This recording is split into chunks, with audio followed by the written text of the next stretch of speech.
Hi,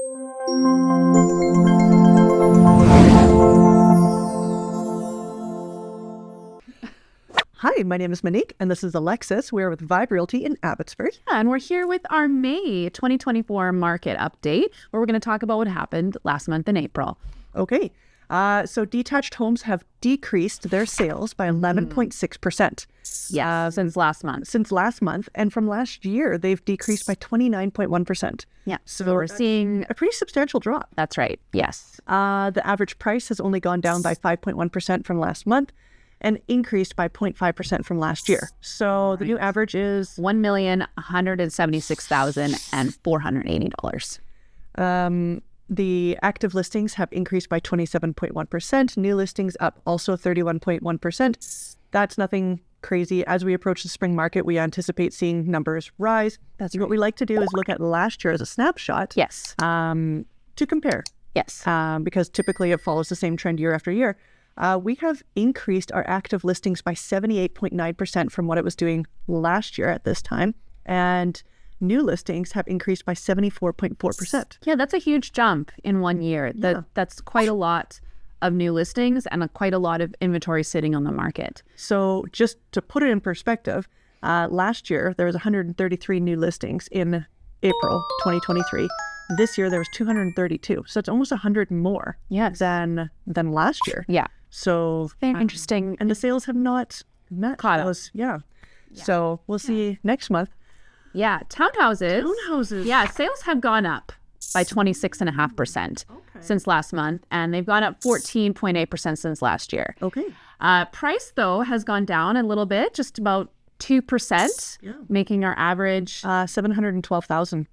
Okay. Yeah. And they have gone up since last year by 8% as well. So we're just a little blip last month for price. Active listings are up by 27% and new listings are up by 40%. So we're seeing a huge increase in townhouse listings, which is what we've been begging for basically since we've been doing these videos. We don't have enough townhouses. So it's very encouraging to see that we do have more townhouse inventory. That's really great. And sales have been sort of matching that progress. So the fact that detached sales have decreased by 11.6%. Yes. And townhouses, they've increased by 26%. That's right. Just shows that we need to have it's showing the trend of townhouses are desirable for sure. Desirability. Yeah. Condos, apartments have also increased their sales by 19.7% from what they were doing last month. Okay. But they've actually decreased by 8.1% from last year. Right. Okay. The average price has gone up by 8.4%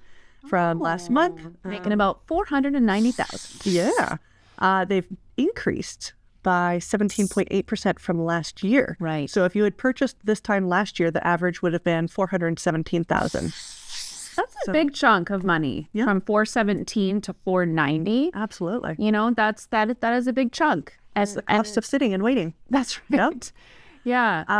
Active listings have also increased by 29.2%. New listings, 37.2% increase. Yes. So again, we're following that trend going into the spring market. That's what we thought.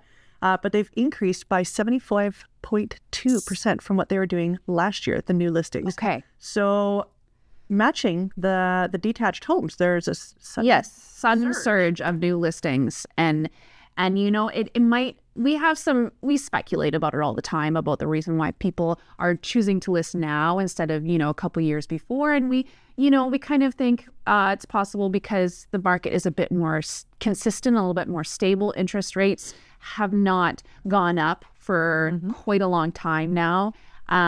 Maybe people are having a little bit more confidence that if they sell their home, they're going to be able to find a home, because before that was not the case, right? You had to find a home first and then sell your home. Oh my goodness. So there's a little bit more stability, and I think people like that. There's less pressure in the air.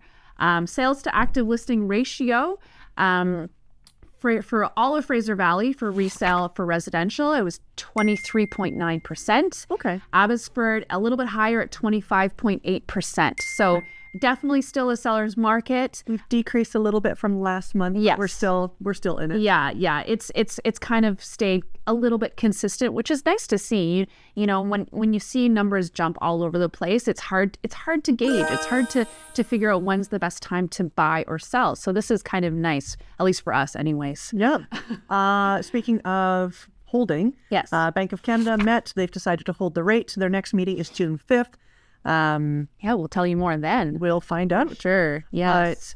But yeah, there is a theory as well. Some of these homes might be getting listed because they purchased 3 years ago. They had a 3-year rate. Yeah. And 2021 was probably the highest for average price in quite a long time, and it has dropped significantly since then. So if you had a 3-year term on your mortgage now coming up and you bought at those prices and now you have a higher interest rate, there are some instances where people might need to sell because they cannot afford that higher interest rate. a little bit too tight. Yes. Yep. Yeah. Obviously, we don't know because sellers don't put it on the market and say, Yeah. we can't afford That's next right. year's mortgage payment. Yeah. We don't know for sure. That's not a great selling tactic. No. Again, it's just speculation, talking to other professionals, but it is. What do you guys think? Let us know in the comments. We would love to know your ideas and maybe the conversations you've been having with people around you, kind of figuring out maybe why they were selling or whatnot. We would love to know, because obviously there's no stats for this kind of thing and only speculation, and we love hearing from you guys. Absolutely. Thank you so much. We will see you next month for our June update. Have a great day. Bye.